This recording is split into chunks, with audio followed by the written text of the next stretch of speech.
આ હા હા કાંઈ વડાપાવ છે આ લે ગોપીનાથ ફેન્સી રાખડી લે તો જવા દે તો. એ હા બેનું અને મારી માસીઓ, તમારે હમણાં રક્ષાબંધન આવે છે કે નહીં? તમારા ભાઈને સરસ મજાની રાખડીઓ બાંધવી પડશે ને, એટલે હું આવી ગયો ગોપીનાથ ફેન્સી રાખડીમાં. રાખડીની વાત કરું તો 5 રૂપિયાથી શરૂ. લે બોલો કાંઈ ઘટે?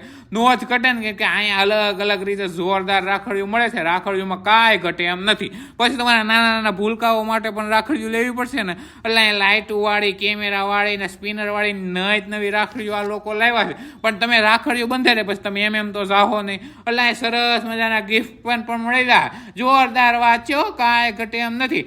આ હતી રાખડીની વાત. હવે મારી સગાઈ તો નથી થઈ, પણ તમારી સગાઈ થવાની હોય અને સાબમાં મૂકવાની વસ્તુ લેવાની હોય ને સરસ મજાની, તો આ ગોપીનાથમાં પણ મળી જાય. કેમ બાકી? જોયું ને કેટલી ખરીદી એકારે થઈ જાય છે. મેં તો ખરીદી કરી લીધી, પણ હવે તમારે શું વાર છે? આજે જ પહોંચ્યો ગોપીનાથ ફેન્સી રાખડીમાં.